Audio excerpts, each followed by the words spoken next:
याद साथी मुसलमानान ورونو خدا را د جمعې په ورځ باندې سنت مت ترکوي خدا را د سنت م پرې یوازې د فرض او ځان عادت مو جوړوي کم سے کم د پیغمبر سنت عملی کوي نن چې د پیغمبر په دې محبوب سنت باندې عمل نکې زه تاسو نه کوم سبا د پیغمبر سره د سترګې څنګه لګي چې هغه درته زما سنت موقت چې ما همیشه د پاره کړی دي مانو تر کړی تا زما سنت نه کول سبا د سترګې د پیغمبر د سترګو سره څنګه لګيږي سبا حوض کوثر څنګه غواړي سبا شفاعت د پیغمبر څنګه غواړي سبا په هغه سخت ورځ کې دا تمنا او مې څنګه کې چې زه امتی د رسول الله ما تا سره نن د یو سنت غم نشته تا سره نن د سنت فکر نشته دوه رکعات فرض وکا بقیا بار غب شپ لگاوا بقیا بار خبره کوا خدا را سوال درته کوم دا سنت مت رکوي زنوایم جمعات کې وکي کور کې وکا بیٹک کې وکا خو سنت د رسول الله مپردا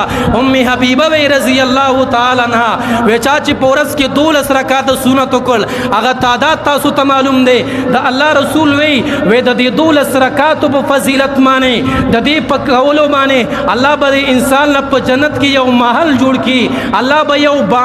معنی ولا جوړ کی الله به یو علیشان زی ولا جوړ کی نن چې زما مسلمان د سنتو پابند نه ما ز کافر له دعوت نشم ورکولې ز سکه او يهودي له دعوت نشم ورکولې زبل چاته اسلام نشم خودلې ما ته وې ترا خپل اسلام پیش کا ما ته وې ترا توحید د اسلام خیا ترا ته عادت د اسلام خیا ترا خپل کلتور د اسلام خیا عائشه ویلی رضی الله تعالی عنها د سار 2 رکعات سنت کول خیر من الدنيا وما فيها خیر من الدنيا وما فيها د سحر 2 رکعات سنت د الله رسول وی ودا د دنیا او د ما فيها نه بهتر دي نن مسلمان لا پروا دی نن مسلمان د سنتو په قصه کې نه دی نن مسلمان د سنتو غم کې نه دی اخر موږ د پیغمبر سنت بکله په ځان کې عملي کوو